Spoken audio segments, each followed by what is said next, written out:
এবারে সামলাতে পারবে? না না না না না, এবার কৃষ্ণচন্দ্র জব্দ হবেই হবে, তবে একটু অন্যরকম ভাবে। আপনার কথাটা তো কেমন অন্যরকম শোনাচ্ছে জাহাপানা।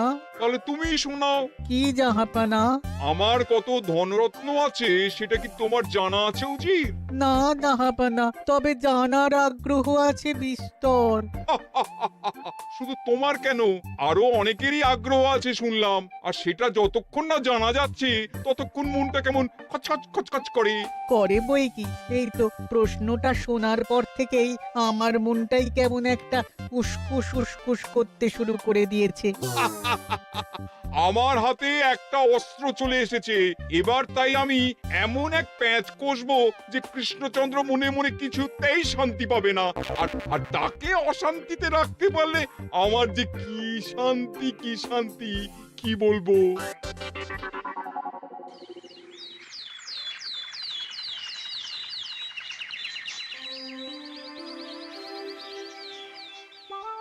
কি যে বলি, মানে এমন আমন্ত্রণ পেলে তো আর না বলা যায় না। যে আমন্ত্রণ পত্র পেয়ে আপনি এত উল্লসিত আনন্দিত, সেই আমন্ত্রণ পত্র কার মহারাজ? আমার অনুমান এই পত্র নিশ্চয়ই নবাবের। তোমার অনুমান একেবারে সঠিক রাজ্যতীষী। উমা, তাই বুঝি আপনি এত খুশি?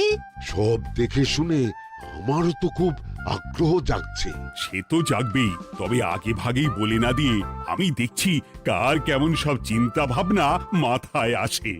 খবর তো একটা আছেই মহারাজ, তবে কথাতেই আছে না, যত হাসি তত কান্না, তাই ভালোর বদলে খারাপটাই মনে আসছে যে বেশি করে। বোঝো ঠেলা, সবকিছুতেই খালি ঘেঁটে দেওয়া।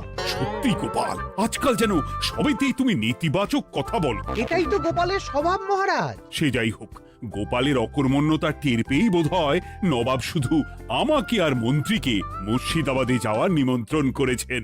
বেশ তো, ঘুরে আসুন না তবে, শুভস্য শীঘ্রম। তবে দরকার পড়লে এই ভাঙা কুলো গোপালকেই দরকারে লাগবে, কথাটা যেন খেয়াল থাকে মন্ত্রী মশাই।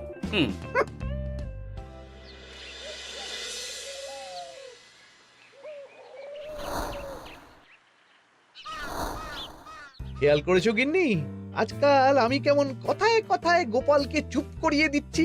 কেন গো, কি হলো আবার? হবে আবার কি, নবাব বাহাদুর আমাকে আর মহারাজকে নিমন্ত্রণ করেছেন তার খাস মহলে। ও শুনে যে আমার কি আনন্দ হচ্ছে। ও তাহলে এই ব্যাপার। আস্তে গিন্নি আস্তে, নবাবের ধন সম্পদ দেখার শখ মহারাজের অনেক দিনের। আমি শুনেছি নবাবের ওই খাস মহলের ভেতরেই নবাবের গুপ্ত কক্ষ আছে, যেখানে নবাব হীরা জহরত এসব রাখেন। একা তো সেখানে যাওয়া যাবে না, তাই এই মহারাজকে নিয়ে তুমি মুর্শিদাবাদে যাবে? শুধু যাবো তাই নয়, নবাবের গুণকীর্তন করে তার মেজাজ এমন ভালো করব যে নবাব সেখান থেকে কিছু দান খয়রাত করে ফেলবেন আমাকে। তাই নাকি? তবে না তো কি, গোপাল তো খেতে পাবেই না, গন্ধও শুঁকতে পারবে না। তুমি তো বারবারই চেষ্টা করো গোপালকে সরিয়ে দিয়ে বাজিমাত করতে, কিন্তু শেষ পর্যন্ত চিৎপাত হয়ে যাও। গোপালই তো তখন উদ্ধার করে, সেটা তোমার খেয়াল আছে তো? আমার মাঝে মাঝে সন্দেহ হয় গিন্নি, তুমি তলায় তলায় দল বদল করে গোপালের দলে চলে যাওনি তো?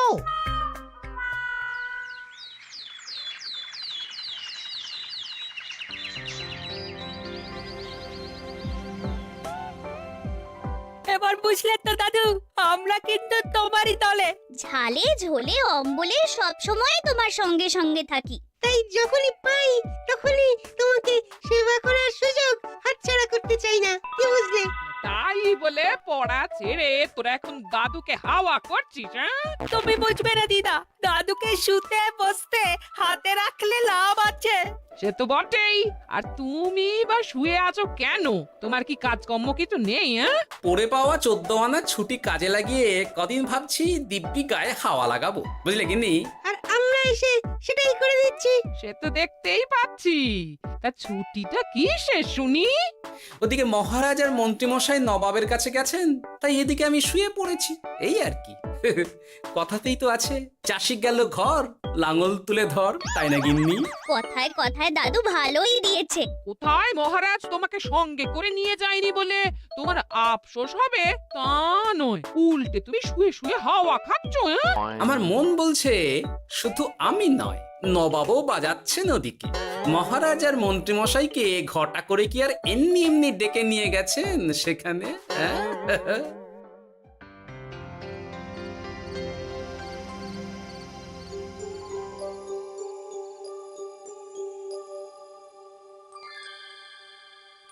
ডেকে নিয়ে এসে নবাব যে ঠিক কি করতে চাইছেন সেটাই তো বুঝতে পারছি না। অত বোঝার কি আছে মহারাজ? খাবো, শোবো আর গুপ্ত কক্ষে ঢুকে নবাবের সঞ্চয় দেখব, তাহলেই তো হবে। তাই কি আর হবে কে জানে। না না, জানতে তো আমাকে হবে। এখানে এসে তোমাদের কোনো অসুবিধা হচ্ছে কিনা সেটা আমাকে জানতে হবে না? আপনি কিচ্ছু ভাববেন না জাহাপানা, ব্যবস্থা সব করাই আছে। না না, এমনিতে কোনো অসুবিধে নেই, তবে একটা অস্বস্তি হচ্ছে বটে। আসলে মহারাজ বোধহয় মনে মনে ভাবছেন নবাব বাহাদুর নিশ্চয়ই তাকে ডেকে এনেছেন তার গুপ্ত কক্ষে কত মণিমাণিক্য ধন সম্পদ আছে সেটা দেখানোর জন্য। তাই নাকি? মানে এখানকার হিরে, সেখানকার চুনি, অমুক দেশের পান্না, তমুক দেশের মুক্ত। শুধু কি তাই, আরো কত কি। হ্যাঁ হ্যাঁ, সেগুলো যতক্ষণ না দেখতে পাচ্ছেন ততক্ষণ মহারাজ ঠিক স্বস্তি পাচ্ছেন না। এই যে কৃষ্ণচন্দ্রের যে আমার ধন সম্পদ দেখার প্রবল ইচ্ছা আছে সেটা আমার ভালো মতোই জানা আছে। তবে সবাইকে তো সবটা দেখাতে নেই, আর সবার জন্য সবটাও নয়, তাই না? তাই কি জাহাপনা? তাই গুপ্ত কক্ষের ভেতরে কি আছে সেটা না হয় না দেখাই থাক। না না, তোমরা বরং খানা পিনা করো গিয়ে, হ্যাঁ, বিশ্রাম নাও। উচিত তোমাদের খেয়াল রাখবে, কেমন? এই রে, এটা কি হলো? কি আবার হবে? তোমার পাল্লায় পড়ে মান সম্মান সব গেল। এর থেকে আমার কৃষ্ণনগরই ভালো।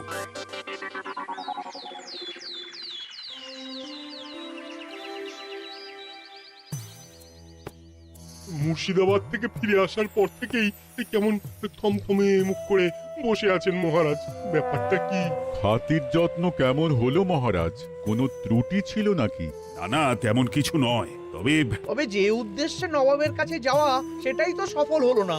গুপ্ত কক্ষে ঠিক কি কি ছিল সেটাই তো জানা হলো না, তাই না মহারাজ? উদ্দেশ্যটা আসলে কার ছিল সেটা আমি এখন ঠিক বুঝতে পারছি। তোমাকে আর সাফাই দিতে হবে না।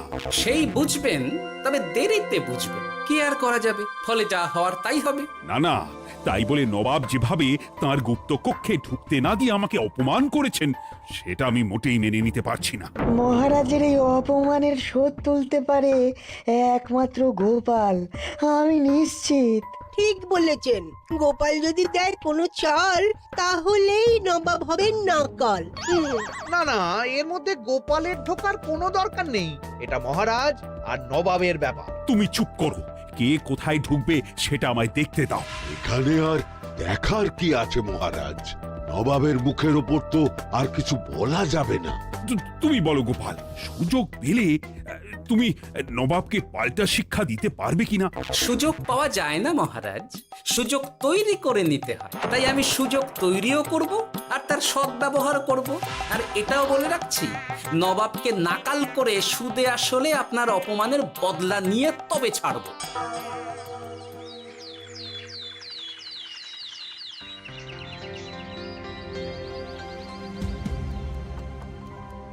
কি হলো জাহাপানা, আপনি যেমনটা চেয়েছিলেন তেমনটাই তো হলো। মহারাজ কৃষ্ণচন্দ্র মনের কথা মনেই চেপে রেখে মুখ চুন করে পালালো, তারপরেও আপনার মন ভালো নেই? না না হুজির, ঠিক জমলো না। তার উপর আবার এই বেনামি পত্র। সে কি, মহারাজ কৃষ্ণচন্দ্রকে অপমান করে তাড়িয়ে দেওয়ার পরেও জমলো না?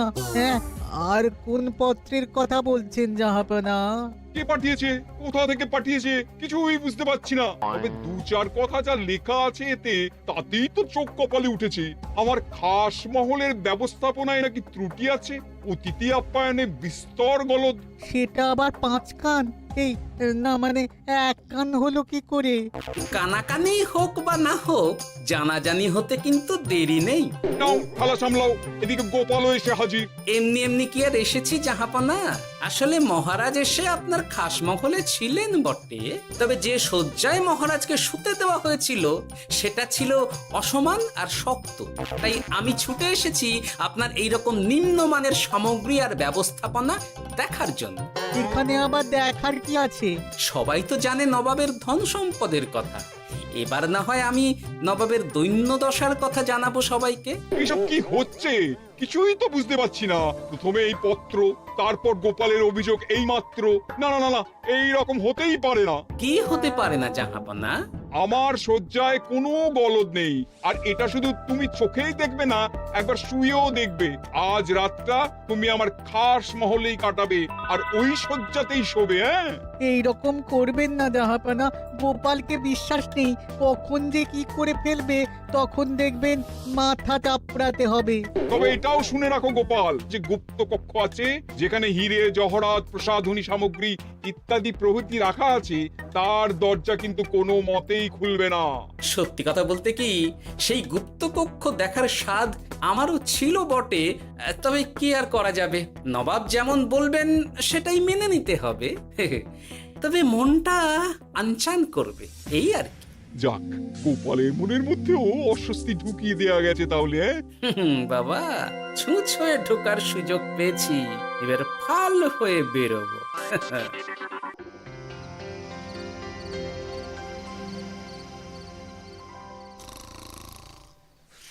আপনি কিচ্ছু ভাববেন না জাহাপানা, গোপালকে আমি চোখে চোখেই রেখেছি।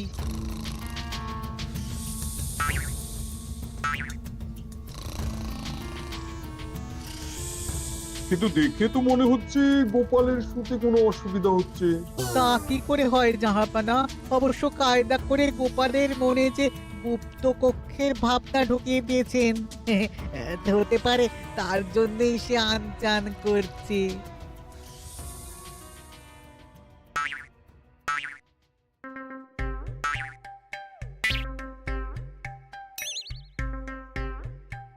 ওই দেখো, গোপাল হঠাৎ কি শুরু করেছে। তাই তো, কিন্তু কি করতে চাইছেটা কি? কি হলো গোপাল, কিছু বলবে নাকি? কি আমি কোথায়? ও, এটা তো রাসমহলই মনে হচ্ছে। এখানেই তো তুমি ছিলে, কি মুশকিল। আচ্ছা, তোমার অসুবিধাটা ঠিক কোথায় হচ্ছে বলো তো? না না, শুতে তেমন কোনো অসুবিধা বোঝার আগেই তো অন্য অসুবিধে শুরু হয়ে গেল। আসলে সত্যি সত্যি তো আর গুপ্তকক্ষে ঢুকতে পারিনি, তাই স্বপ্নে ঢুকেছিলাম মনে হলো। তারপর সেখানে ঢুকেই দেখতে পেলাম বস্তা বস্তা ধনরত্ন। আমি তো সেই বস্তার ভেতরে হাত ঢুকিয়ে সেগুলোকেই দু হাত দিয়ে তুলছিলাম। এবার তো বুঝতে পেরেছো যে তুমি স্বপ্ন দেখছিলে। এবার ঠিকঠাক ঘুমো তাহলে।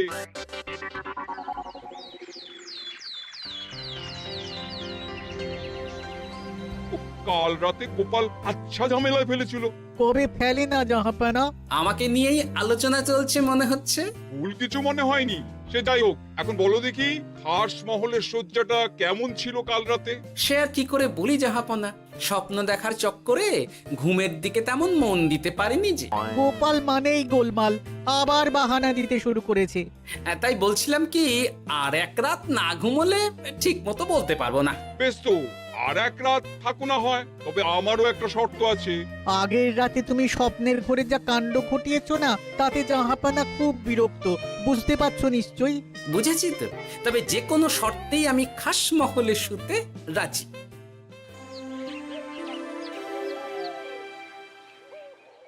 আমার এক কথায় রাজি হয়ে গোপাল নবাবের কাছে ছুটে গেল, কিন্তু কই, এখনো তো ফিরে এলো না। এমনও তো হতে পারে মহারাজ যে নবাব গোপালকে আটকে রেখেছেন। হ্যাঁ, কেন? গোপাল তো দাবি করে যে সে তার বুদ্ধির জোরে যে কোনো বাধা বিপত্তি থেকে বেরিয়ে আসতে পারে। এবার তাহলে ফেঁসে গেল কি করে? না না, গোপালের কোনো বিপদ হবে না, দেখবেন গোপাল এবারেও ঠিক বেরিয়ে আসবে। হ্যাঁ, গোপাল আসবে হেসে হেসে, মহারাজ দেখবেন বসে বসে। আমার ধারণা কিন্তু যে কোনো শর্তেই নবাব গোপালকে শায়েস্তা করেই ছাড়বেন। গোপাল যখন নিজে থেকে নবাবকে খোঁচাতে গেছে তখন আঁচড় তো খেতেই হবে। কি জানে নবাব আবার গোপালকে কিভাবে জব্দ করছেন কি জানি।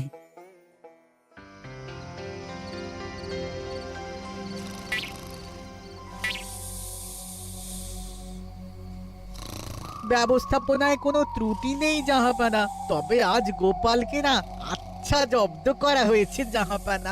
গোপালকে আজ আর বালিশ দেওয়া হয়নি। এমনটাই তো নির্দেশ দিয়েছিলাম। দেখি আজ মনে হচ্ছে গোপাল বিশেষ ট্যাপও করতে পারবে না।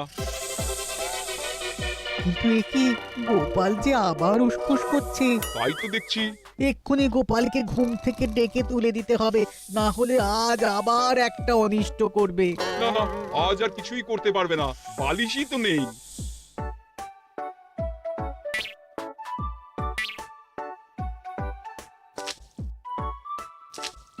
এ কি, গোপাল তো আবার শুরু করে দিয়েছে। ধরো ধরো ধরো, এক্ষুনি ধরো ওকে। আরে ওঠো ওঠো, জেগে ওঠো গোপাল। আরে হচ্ছেটা কি? আজ আবার তোমার কি হলো? এ হে, আজ আবার একটা গন্ডগোল করেছি মনে হচ্ছে। গন্ডগোল বলে গন্ডগোল, জল ছড়িয়ে কি অবস্থা করেছো দেখো। আমার কোনো দোষ নেই, কিন্তু সেই আবার গুপ্তকক্ষের স্বপ্ন এলো আর গোলমাল হয়ে গেল। আজ আবার কেমন স্বপ্ন এলো? গুপ্তকক্ষের যেদিকে আরব আর পারস্য দেশের আতরের সম্ভার ছিল, স্বপ্নে সেই দিকে ঘুরছিলাম আজ। সেগুলো ছড়িয়ে ছড়িয়ে দেখতে দেখতেই স্বপ্ন ভেঙে গেল। বটে, দাঁড়াও, কাল সকালই তোমার ব্যবস্থা হচ্ছে।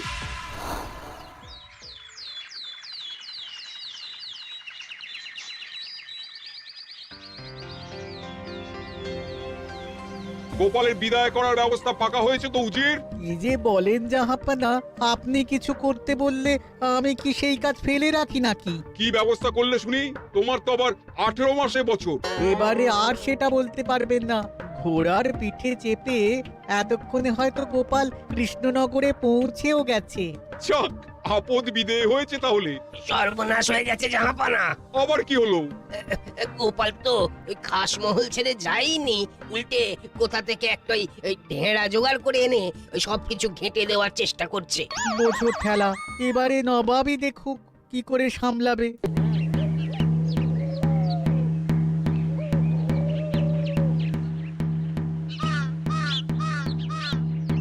শুনুন শুনুন শুনুন, আরে আরে আরে, আরে কি শোনাচ্ছটা কি গোপাল? এখনো শোনাইনি, তবে শোনাবো শোনাবো ভাবছি। সবাইকে জানাতে গেলে এই ঢাড়া পেটানো ছাড়া আর উপায় কি? কিন্তু জানাবেটা কি?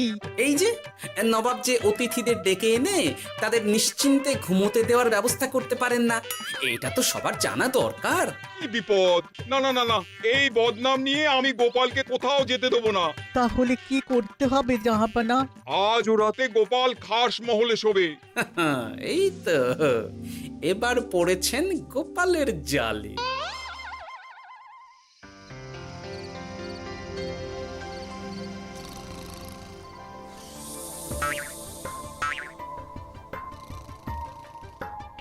আজ গোপাল নিশ্চিন্তে ঘুমোবে।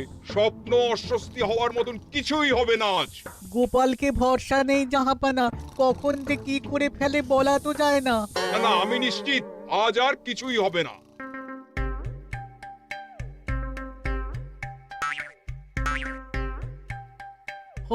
হবে না বলতে বলতেই হতে শুরু করেছে জাহাপানা। আরে ওকে গিয়ে চেপে ধরো এক্ষুনি।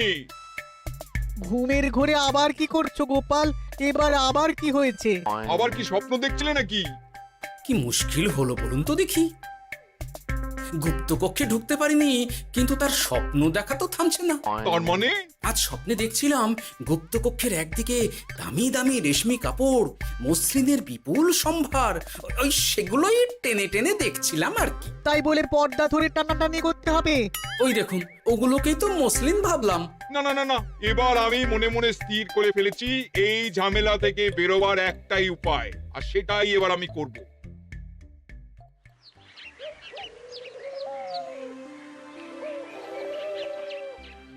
গোপালের ফিরতে কিন্তু এবার সত্যিই দেরি হচ্ছে। দেখুন, হয়তো গোপাল বেশি বাহাদুরি দেখাতে গিয়ে ফেসে গেছে। ফেঁসে নয়, এই যে কেমন হেসে হেসেই এসেছি দেখুন।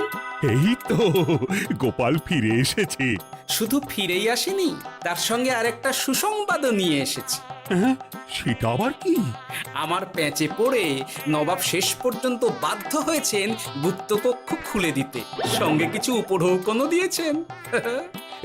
ব্যাপারটা ঠিক কেমন করে কি হলো বলো দেখি।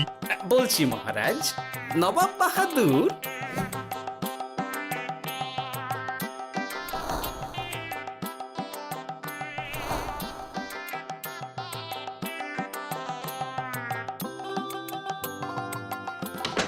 এসো গোপাল, তোমার জন্য আমি গুপ্ত কক্ষের দরজা খুলেই দিলাম। তবে খবরদার, আবার উল্টো পাল্টা স্বপ্ন দেখে ঘুম নষ্ট হওয়ার বাহানা দেবে না।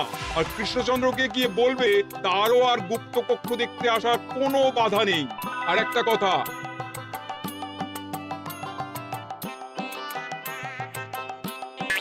এইসব নিয়ে খুশি থাকো, তবে নবাবের খাস মহলের নিন্দে করে আবার ঢেঁড়া পিটিও না যেন। এমনিতেই সেই অভিযোগপত্র নিয়ে নবাব বাহাদুর চিন্তিত। সেই চিন্তা ঝেড়ে ফেলুন জাহাপনা, কারণ ওটা আমারই দুষ্ট বুদ্ধির ফল। অবস্থা বুঝে ওই ব্যবস্থা আমিই নিয়েছিলাম। হ্যাঁ, আগে হ্যাঁ। সাবাস গোপাল, তুমি তাহলে শেষমেশ যে কোনো উপায়ে নবাবকে মাথা নোয়াতে বাধ্য করলে। আপনাকে কেউ অসম্মান করলে আমি যে নিজেকে সামলে রাখতে পারি না মহারাজ। সত্যি গোপাল, তোমার তুলনা হয় না।